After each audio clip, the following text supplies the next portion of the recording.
everyone, it's Allison, your favorite TC, with another video. The topic of this video is for Realtor Safety Month, and it's my top 5 realtor safety tips. This is especially important to me since I work with so many realtors. I want to make sure you guys are out there and remembering a few key items to keep you safe in the field.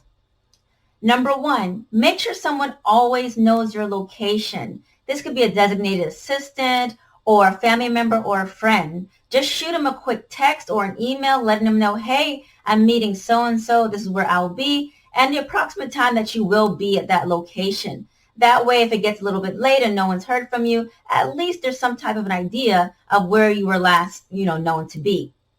Tip number 2, trust your instinct. The majority of people that had something happen to them felt that something just wasn't right. I know sometimes we try to ignore our gut feelings because we feel we're being paranoid or something like that. But in certain situations, especially you're meeting a stranger in a strange location, go with your gut. It's better to be safe than to be sorry. Tip number 3, take 2 seconds to look at your surroundings when you arrive at the home. Get there a little bit earlier. Look at the neighborhood. Look at the driveway. Are there suspicious characters hanging around? Can someone block your car in?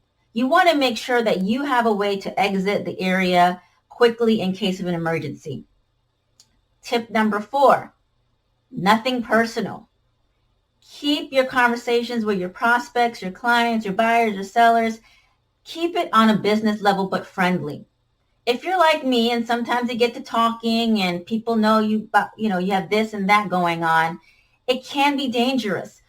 Even though you and I may not use these things against somebody, someone that's looking to hurt you will pay attention to if you're single or married, how many kids you have, what you may own, and definitely where you live.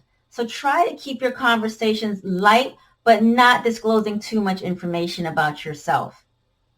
And my final tip is make sure your cell phones are charged. I am very guilty of this. I am the queen of making sure my phone is charged every morning, and sometimes I even plug it in during the day to get another full charge. But in 2 situations where I actually had an emergency, guess what? I did not charge my phone that day. The 1 or 2 days out of the entire year that I decided to I'm just going around the corner, I'll just be a few minutes, I needed to have that full charge. And I was literally hanging on to the last few little percentages for dear life. So make sure those phones are charged. And as an added feature, go ahead and get one of those portable chargers. Get one of those and make sure it's a fast charging one, because if you get a slow one, then you might be stuck in the same situation waiting an hour for the phone to charge.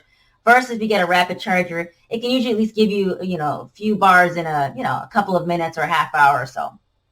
So those are my top 5 realtor safety tips. I hope they were helpful. I will also leave a link to them from my website in the box below. I look forward to seeing you in the next video. Thank you.